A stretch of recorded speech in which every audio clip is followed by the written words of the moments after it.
New developments tonight on a deadly officer-involved shooting in San Diego. The debate over video showing the final moments. And a traffic mess in San Diego following an early winter storm. We're tracking the storm's path on radar and the rainfall totals. Plus, the new warning for people near the coast. By shooting it in 65 millimeter, I'm guaranteeing to some degree or another there will be 70 millimeter film prints out there in the world screening for people who care. A cinematic treat for die-hard fans. The San Diego venue's offering a special engagement of the new Western by Quentin Tarantino. KPBS Evening Edition starts right now.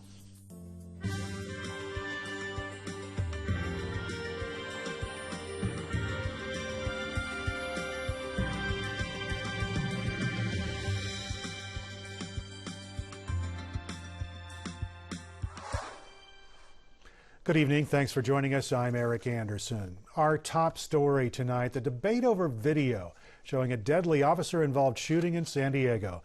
County District Attorney Bonnie Dumanis released it today. Officers say they thought a man was armed with a knife. The weapon turned out to be a pen. KPBS News chose not to show the moment the man was killed, but we want to warn you that the video we do show may still be disturbing. KPBS reporter Andrew Bowen begins our team coverage. Shots fired, shots fired. Code 4, send an ambulance. 10-4, shots fired, use an ambulance. One of the several videos made public came from a body camera worn by a police officer arriving at the scene. Other videos came from surveillance cameras. Okay, what's the guy wearing again? Yeah, gray sweater with a red shirt under. They show 42-year-old Ferdun Nihad approaching the officer firing his gun, and Nihad falling to the ground. The videos have been kept secret since the shooting took place in April. You can see him walk up to the cash register and threaten an employee. Dumanis said releasing them could have prejudiced a jury if criminal charges had been filed against the officer who killed Nihad. They weren't. He believed Mr. Nihad had a knife. She said she also recognized that these kinds of videos could help the public understand why officers fire their weapons. There must be an appropriate balance, and we would ask the community's patience as we continue to work through these very difficult issues. Nihad suffered from mental illness. County officials have called him homeless, though his family says that's not true. Dumanis said about half of people shot by the police in the United States are mentally ill. We are also hopeful that part of the discussion that's generated by the release of these videos will be about how to better help the homeless who suffer from mental illness in San Diego County. While Dumanis finished her investigation last month, the FBI is also looking into the incident. Continue an emergency traffic on Hancock. Andrew Bowen, KPBS News. Andrew Bowen joins us now for more on today's story. Andrew, the DA said she never held a press conference like this one before. What does she mean by that? Well, Eric, we live in a society with more and more video out there. Video from surveillance cameras like we just saw, from body cameras, from cell phones, and that video can really go viral in just minutes. And I think that's what the DA was referring to, that technology has really changed the way the public interacts with this kind of footage, and authorities are under growing pressure from the public and from media in cases like this to make all of the video that they have public. What was the mood like in that room as that video was being played for reporters?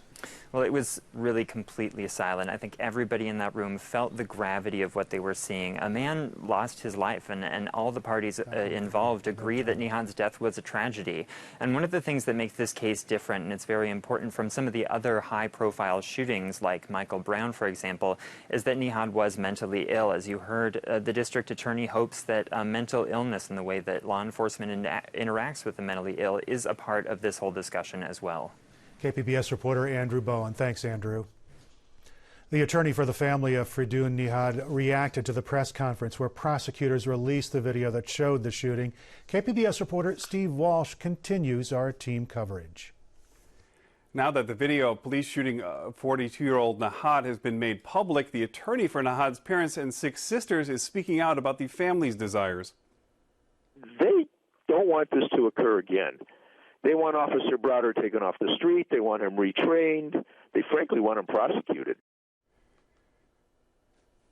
Miller says District Attorney Bonnie Dumanis jumped the gun by releasing the video before the judge's order expired. The attorney was highly critical of the press conference, which featured demonstrations of knives which the officer could have mistaken for the pen that Nahad had in his hand when he was shot. The DA went out of her way to try to justify her decision not to prosecute the officer. She made the wrong decision, and now she's going overboard to try to explain it and justify it. Miller says attorneys for the family plan to release more evidence from the civil case, including the statement of Officer Neil Browder taken after the shooting. Steve Walsh, KPBS News. San Diego civil rights attorneys are weighing in on a surveillance video released today. Joining us now is iNewsSource reporter Chris Young, who spoke today with 3 local attorneys. Chris, the surveillance video shows San Diego police officer Neil Browder shooting and killing Ferdun Nihad in late April in the city's Midway district. What did the attorneys have to say after viewing the video?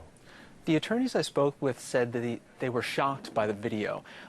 All of them said that the shooting did not appear to be justified. The attorneys cautioned that the video does not include audio, so we don't know what, if anything, was said between the officer and Nihad. Still, even without audio, they said Nihad didn't appear to be a serious danger to the officer or anyone else. Here's what attorney Victor Manuel Torres said after watching the video. I'm puzzled. I did not see any threat that would justify the use of deadly force. There's just no threat there. All 3 attorneys pointed out that Nihad wasn't charging at the officer. He was moving slowly and almost appeared to come to a complete stop before being shot. They said it didn't make sense for the officer to pull the trigger so fast. Now, did the attorneys say how the officer could have handled Nihad differently? 2 of the attorneys told me that Officer Browder could have used a taser or some other less than lethal force. They kept reiterating that Nihad did not appear to pose a serious threat to the officer. They said shooting him just didn't seem justified. Chris Young with iNewsSource. Thanks, Chris. Our coverage continues on KPBS Radio and online at kpbs.org. That's where we posted the surveillance video showing the officer-involved shooting. Again, we want to warn you this video online is graphic and disturbing. More rain, gusty winds, and high tides are in the forecast for parts of San Diego. It's the first part of a 2-punch storm system that's sweeping in just before Christmas. The California Highway Patrol is urging people driving in the storm to take caution. The on and off showers today have caused more than 180 reported accidents from 6 o'clock this morning to 2 in the afternoon. We all know that slippery roads cause accidents, and people not being careful, not guarding their distance, that will do it. That's a perfect combination for an accident.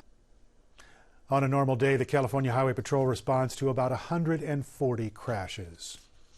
The heavy rain is causing more than traffic accidents. The Department of Environmental Health issued a general pollution advisory for coastal waters in San Diego County. Officials say people should avoid water activities for 72 hours because of heightened bacteria levels. It's a dream come true for people wishing for a white Christmas in Northern California. A cold, snowy, and wet winter storm is scheduled to arrive on Christmas Eve. It'll coat the Sierra Mountains and even the foothills with snow. Weather experts urge people to get a head start on holiday trips to help avoid that storm.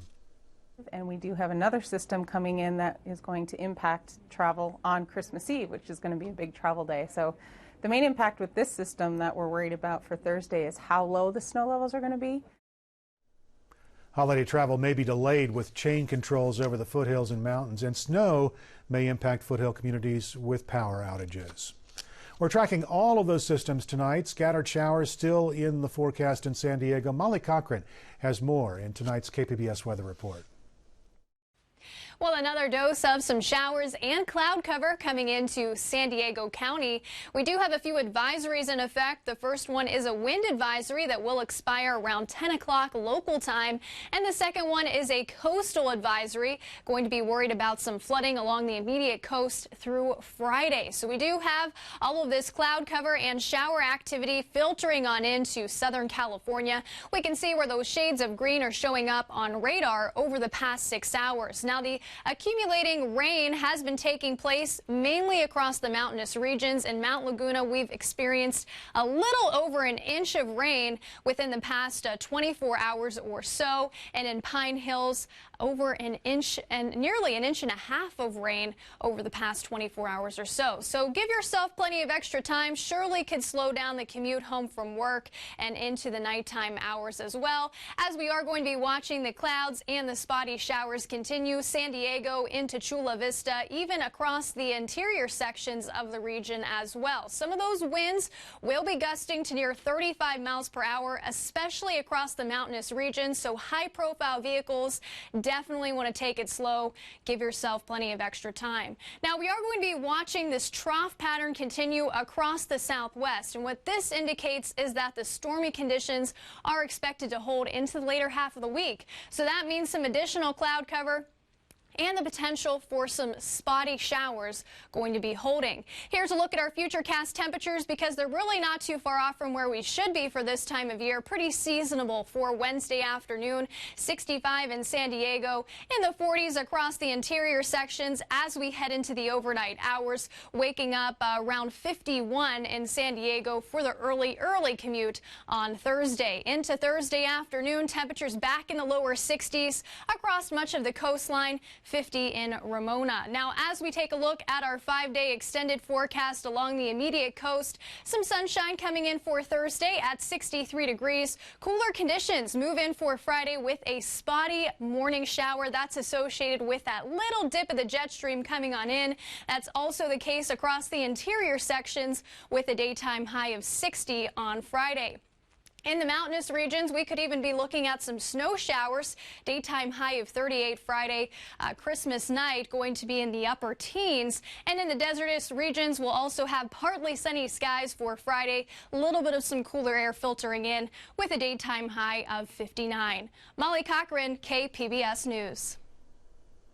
Inspectors say the medical services at another California state prison are still inadequate despite a decade of federal control. The state inspector general describes unsanitary conditions, repeated lapses in patient care, and poor record keeping at California State Prison Solano. The prison houses more than 3,800 medium security inmates in Vacaville. That's about 30 miles southwest of Sacramento. The report released today is another setback for state efforts to regain control of the prison medical system. The inspector general previously found that medical care is inadequate at 2 other facilities. Following up on a report of a massive gas leak in Southern California, Los Angeles City Attorney's Office wants a judicial order to help move Porter Ranch residents that are affected by the leak. Now, the action comes amid residents' complaints about how Southern California Gas Company has handled the leak. City Attorney Michael Feuer wants a judge to appoint a special master to oversee the relocation of Porter Ranch residents. The gas company was handling that task. Southern California Gas got more than 5,000 inquiries about temporary housing as of Friday. An estimated 1,800 families have moved into hotels and rental units. Another 1,000 are awaiting arrangements. There is still no word on which NFL team will be heading to Los Angeles next season, but St. Louis Rams executives may be getting a head start on the construction of a new home in L.A. Work is already underway in the former Hollywood Parkside in Inglewood. That's where the St. Louis Rams want to build their new stadium. Regardless of whether the stadium is approved, Rams owner Stan Kroenke is building a mixed-use development there. The construction of nearly 300 acres includes a hotel, housing, retail, and office space along with the lake. A weaker Mexican peso means that fewer Tijuana residents have been willing to cross the border to do their shopping. KPBS Fronteras reporter Jean Guerrero explains why the trend is hurting businesses here in San Diego County just in time for the Christmas season. Mexican shoppers have long crossed the border to buy clothes, perfumes, accessories, and more in San Isidro. Duty-free stores and other discount shops line some of the more popular streets, like Camino de la Plaza. These streets are so close to the border you can see the Mexican flag waving on the Tijuana hills. During Christmas time, these streets usually fill up with Tijuana consumers eager to buy presents for family and friends. But this Christmas season, Tijuana consumers are reining in their spending. The Mexican peso has been trading at record lows to the dollar. Today, it's at about 17 to the dollar. That means Tijuana consumers have less spending power at stores like the Perfume Network of California, which offers discount perfumes and colognes. Assistant manager Roxana Beltran says the store has seen a significant drop in sales this Christmas season. The store was hoping Christmas shopping would offset some of the losses from this year, but it hasn't happened yet. It has decreased about 30% from last year. Shopping has picked up slightly during Christmas, but it's still much less than last year. She says it's especially difficult for the business because most of its shoppers come from south of the border. 80% of the people that come and shop here to our store are mostly from Tijuana, Mexico. Tijuana shoppers are still trickling in, but even the ones who do come are purchasing fewer items. Most of our customers from the past 2-3 months, they've, whined about the peso exchange. At a nearby store, 23-year-old Melissa Villalobos was one of the few Tijuana residents shopping for shoes to give as Christmas presents. She says she can afford to do so because she works in the U.S. I earn in dollars, so for me it's the same to do shopping in Mexico or here. She says her Mexican family, on the other hand, has stopped crossing the border to shop in San Isidro. They prefer to buy in Tijuana precisely because the dollar is more expensive. San Isidro business owners say they hold on to the hope that Christmas shopping this week will compensate for slow sales throughout this year. But so far, it doesn't look like that's going to happen. Jean Guerrero, KPBS News. Pasadena police and fire officials are warning people not to bring their drones to the Rose Bowl parade. Drones strictly prohibited along the parade route. About 700,000 people are expected to line the streets of Southern California city on New Year's Day. Authorities say they're on a heightened state of alert, in large part because of the shootings in nearby San Bernardino. Public safety is a priority, and police say they're employing a number of tactics to make sure that the people who turn out are safe. Qualcomm Stadium is going to be hosting a major fireworks show tomorrow night. It's part of the celebration surrounding the Poinsettia Bowl football game. Boosters promise that the fireworks will be bigger and better than any ever seen at the Venerable Stadium. The game features a couple of 8-win teams. Northern Illinois and Boise State both have played here before, but they have yet to record a win here. People living along the Atlantic coast of Florida were treated to a spectacle of a rocket's return from space. The company SpaceX launched a Falcon rocket last night and for the first time brought it back to Earth safely at Cape Canaveral, Florida. In June, another SpaceX rocket failed shortly after liftoff. That rocket was carrying supplies for the International Space Station.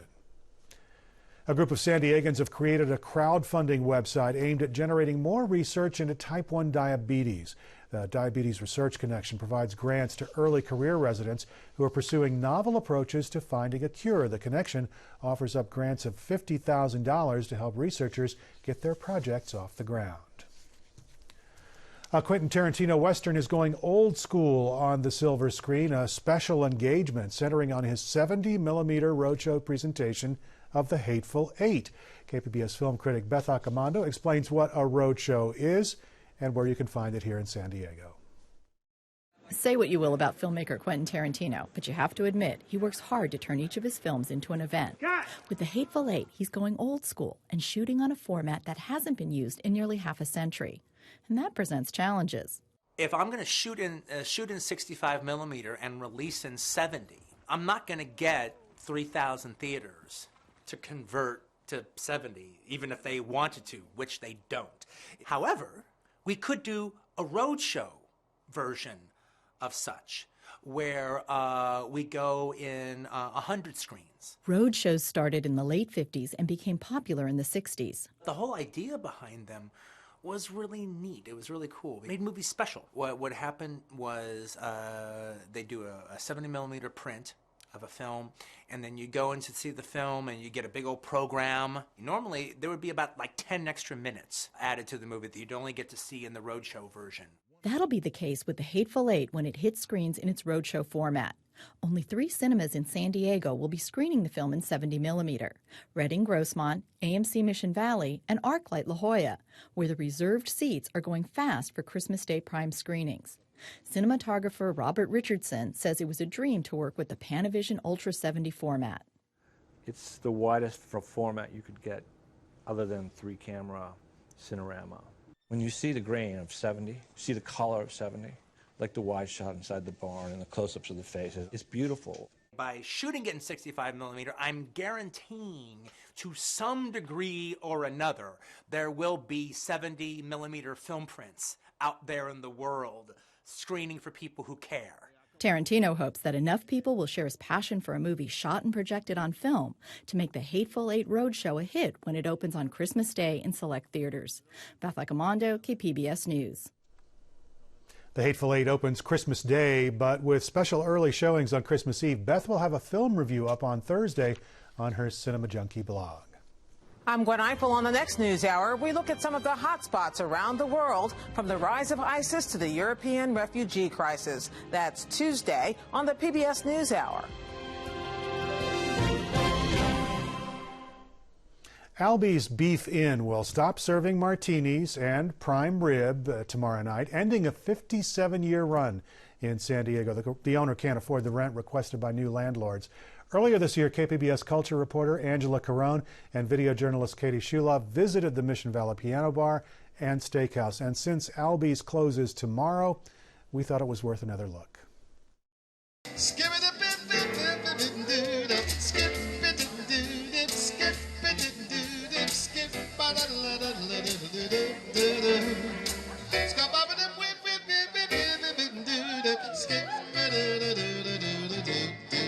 Friday nights at Albi's Beef Inn are busier than ever. Not what you would expect for a restaurant on the verge of shutting down. Yeah, I tell you, if you want to get busy, I guess announce that a landmark restaurant's going to close and you get really busy. Friday is packed. And people are off work, they want to party, so we just let it all hang out. I get a kick out of you. David Timothy Smith has been playing at Albi's for 18 years. I get a kick every time I see you. He's stuck around because he says the crowd is so welcoming.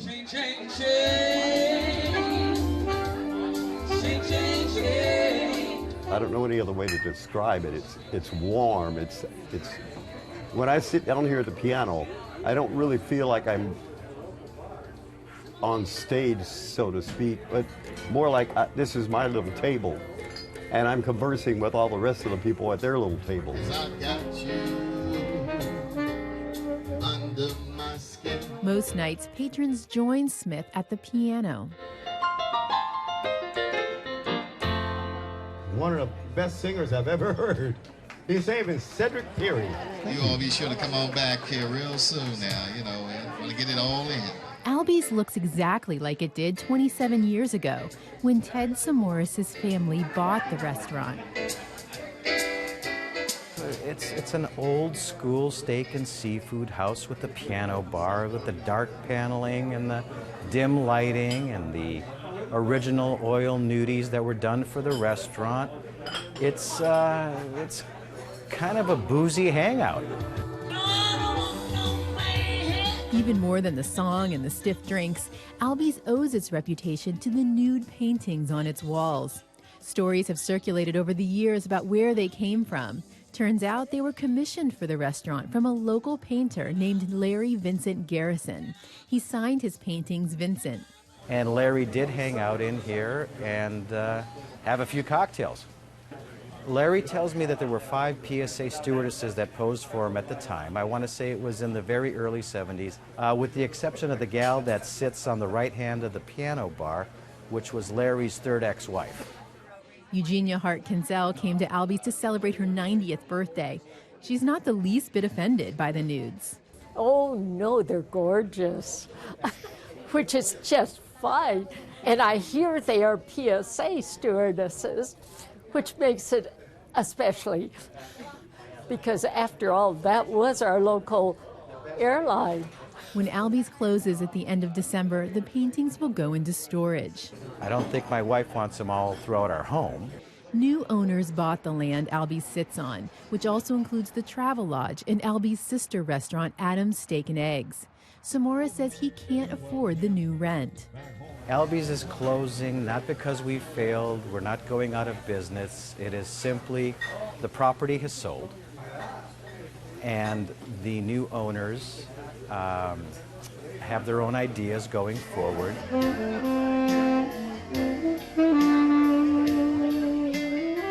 They did want Samoris to update the interior. Kathy Herrick of San Diego Historic Properties says she negotiated with Samoris for 8 months, hoping to come to an agreement. She even offered him lower rent for a year. But ultimately, the market rate, which would take effect in year 2, was too expensive for Samoris.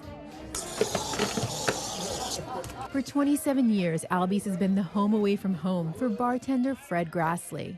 If you knew my wife, you know why I come to work. A veteran bartender, he's quick with a joke and has heard his share of stories. Retirement was not on his mind. I was not ready. I'm only 70 years old. I got a long ways to go. Lounging above Grassley as he works is the largest nude portrait in the bar. It will be there on December 23rd when Grassley pours the last drink at this fabled San Diego spot. Let's stay together. Angela Carone, KPBS News. A lot of joy in that room, even though we're kind of losing an icon this year. Here's a look at what we're working on for tomorrow in the KPBS newsroom. On Morning Edition, the first year-round emergency shelter for men and women in the North County opens tomorrow. That's tomorrow on KPBS Radio. You can find tonight's stories on our website, kpbs.org/evening edition. Thanks very much for joining us. We will be back here again tomorrow night. Have yourself a great evening.